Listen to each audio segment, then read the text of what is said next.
Welcome everyone, it's Jeff Rich here from the Burning Archive, and this is my voiceover of my post-Imperial Twilight, the Opium War and the end of China's last golden age. And if you're listening on the podcast, you can subscribe to my Substack at jeffrich.substack.com and become a paid subscriber for $5 US a month or $50 US a year.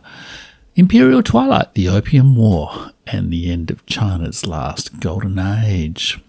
An echo of the Opium Wars in 19th century China sounds today when the USA starts a trade war with the world by blaming China for its fentanyl crisis. But the real history of the Opium Wars is more tragic still. No one really wanted war, but war was what they got. This post is part of my World History World Tour for 2025, where I give you weekly book recommendations and deep dives. Powers, cultures and histories of 5 civilization states: America, China, India, Europe and Russia. Welcome to the second week of my World History Tour of China. This week's history book recommendation is Stephen Platt, Imperial Twilight, the Opium War and the End of China's Last Golden Age. And there's a link to where you can buy the book in the post. This book concentrates on the First Opium War, 1839 to 1842, fought between China and Britain. Britain coerced China to open its society to trade in opium, harvested in British Imperial India and sold by British merchants in Canton. Through military action, Britain diplomatically seized the treaty port of Hong Kong. It was one factor among others in the decline of Qing China, as I discussed in my deep dive this week: opium, gunboats, rebellions and unequal treaties, how modern China was forged, in the full post you can link to as a paid subscriber. Another unthinkable war. You might think you know the story of the Opium War. It is shrouded in both Orientalist and anti-imperialist legend. Stephen Platt's narrative will change your mind. He shows you that there was not destined war inevitably arising from the 1800s competition between China and the West. The key players stumbled and blustered into a tragic war that unleashed even more terrible consequences for China. Quoting from Platt, the Imperial Twilight, "The Opium War did not result from an intractable clash of civilizations as it would later be framed in the West. Neither did it represent the culmination of some grand imperial master plan, as it is generally understood in China. To nearly all parties concerned, including even the government ministers who launched it, the war was all but unthinkable until it actually began." There is a lesson there for us today, especially in elite circles of most countries of the world. Platt urges us to remember not just the British and American drug peddlers, but the activists who opposed the opium trade, to recall the Chinese scholars who counselled pragmatism in foreign relations, that's a quote, to learn from the Americans whose relationship with their Chinese counterparts set a more positive pattern than most of the British.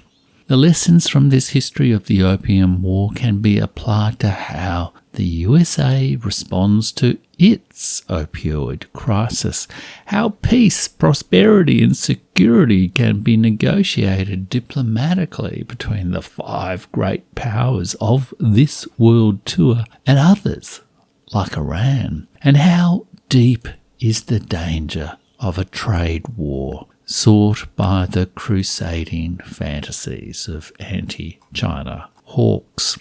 The war no one wanted and everyone got.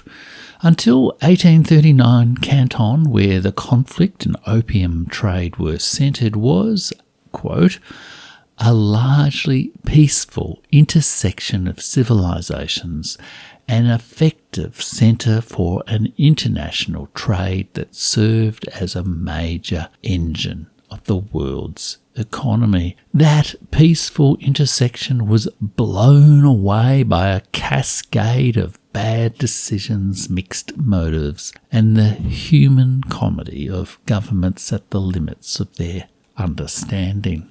Platt takes us inside the divided minds of the officials, missionaries, scholars and traders who wrestled with two great problems: opium abuse and the coexistence of at least two great empires, Britain and China, in a changing Eurasia.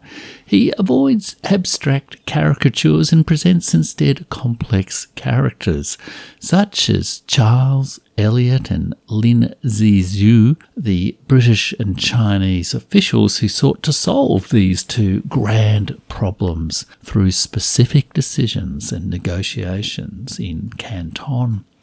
They made mistakes, caught up in history-changing events, cultural misunderstandings, flawed institutions, and the limits of their abilities. But critically, Platt shows how events could so easily have turned out differently.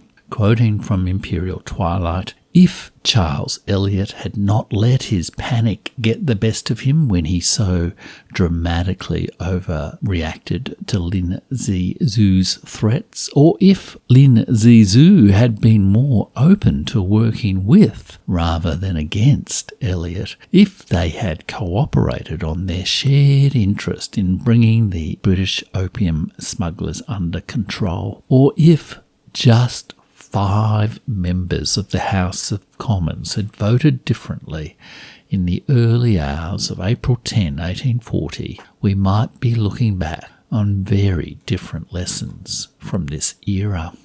That last vote of the British Parliament is worth focusing on when Lord Palmerston, the then British Prime Minister, ordered war against China to enforce the opium trade. He had to persuade himself, his cabinet, and the British Parliament.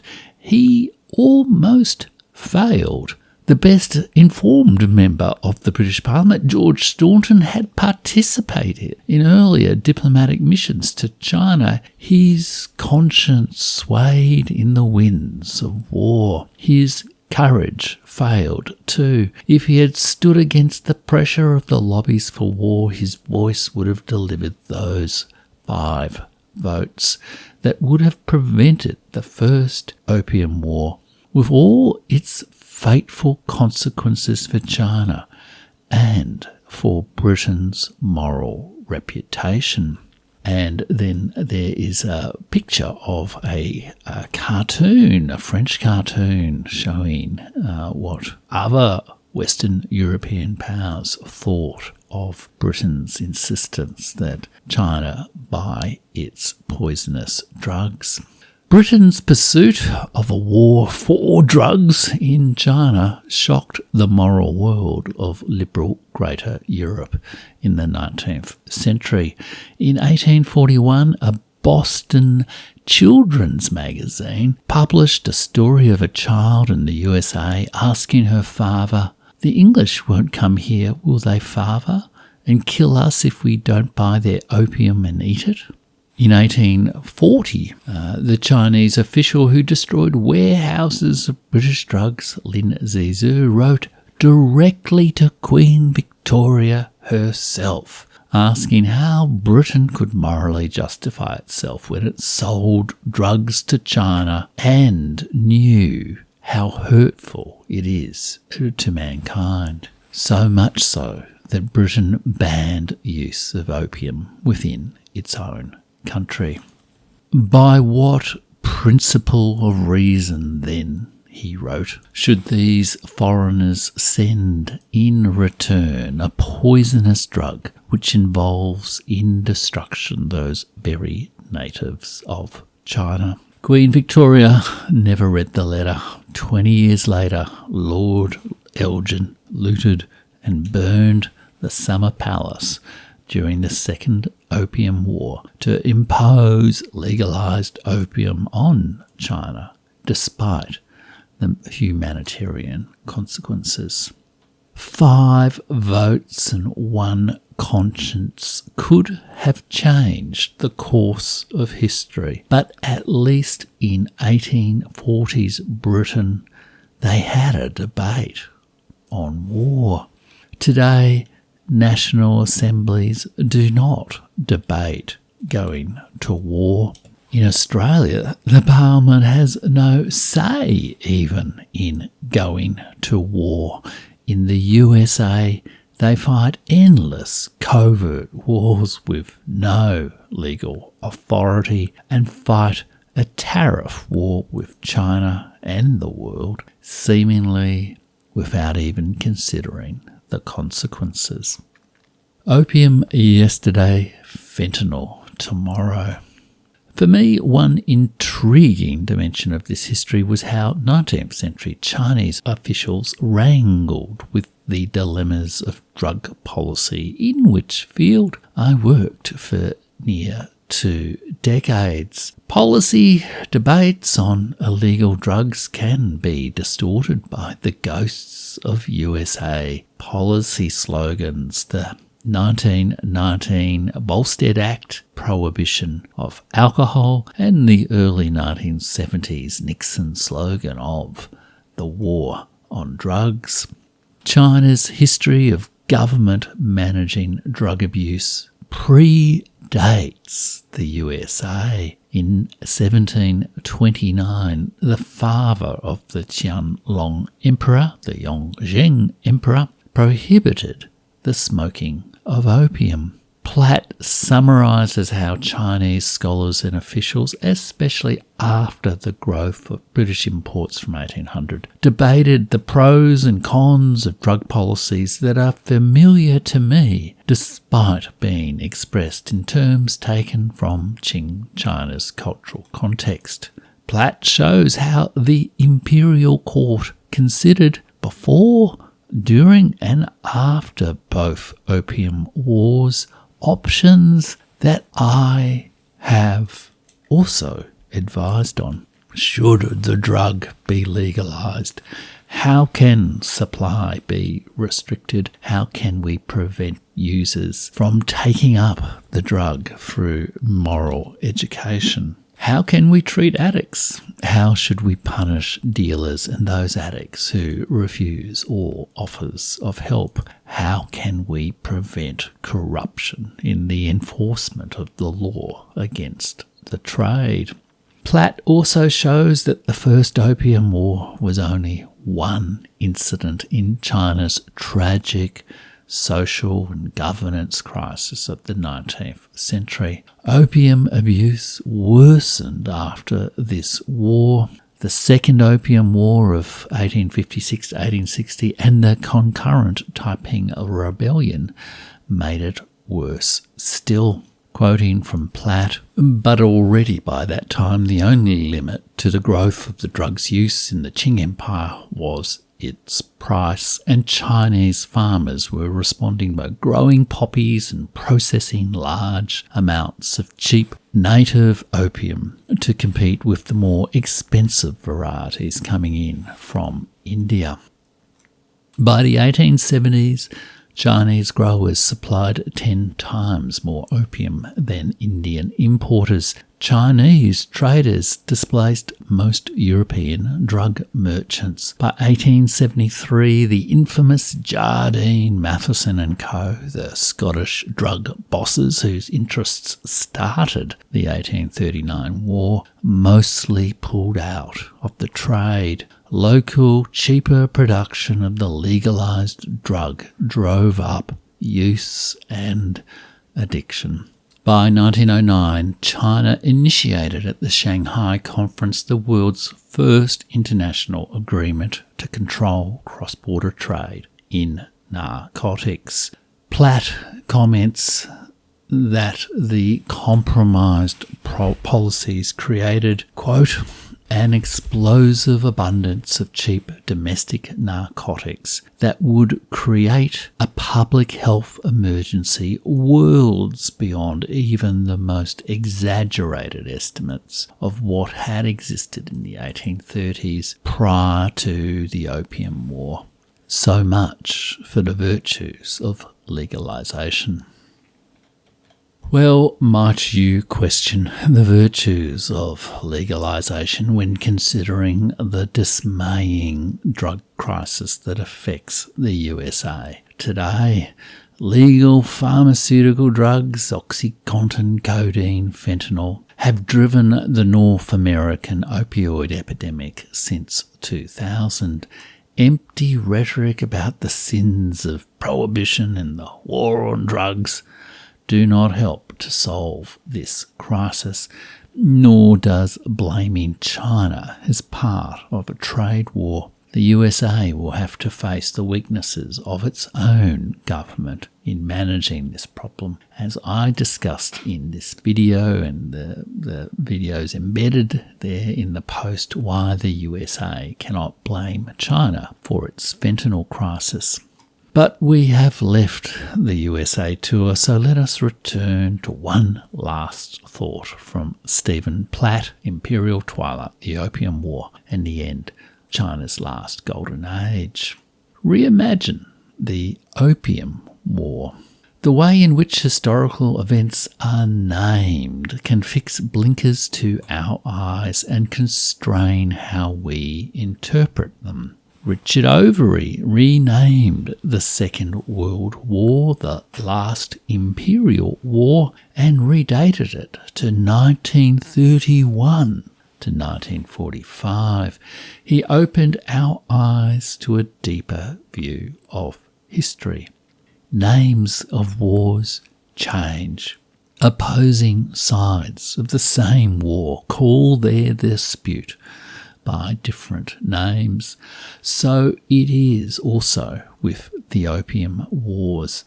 Platt informs the reader that in Qing China these wars were not known as the Opium Wars, and Western and Chinese grand narratives of this trade dispute have long differed. Quoting from Imperial Twilight, it was the English-speaking world that condemned it as the Opium War from the beginning, while Chinese writers through the 19th century, including Wei Yuan, simply referred to it as a border dispute or foreign incident. To them, opium was a domestic problem, and the war was a minor affair in the grand scheme of China's military history. After the fall of the Qing dynasty in 1912, amidst widespread social crisis and use of opium to fund political activities by local warlords and later the rebel Communist Party, Chinese historians changed the name of the dispute and called it the Opium War. Quoting from Platt, only in the 1920s would Republican propagandists finally transform it into its current incarnation as the bedrock of Chinese nationalism, the war in which the British forced opium down China's throat, the shattering start to China's century of victimhood, the fuel of vengeance for building a new Chinese future in the face of Western imperialism, year zero of the modern age. Stephen Platt, Imperial Twilight, the Opium War and the End of China's Last Golden Age is a splendid read. If you have only an hour, you can watch an entertaining introduction to the ideas, stories and characters of the history in this interview of Stephen Platt by the fine historian William Dalrymple, and there's a link to a YouTube video showing Stephen Platt talking at the Jaipur Literary Festival in the post.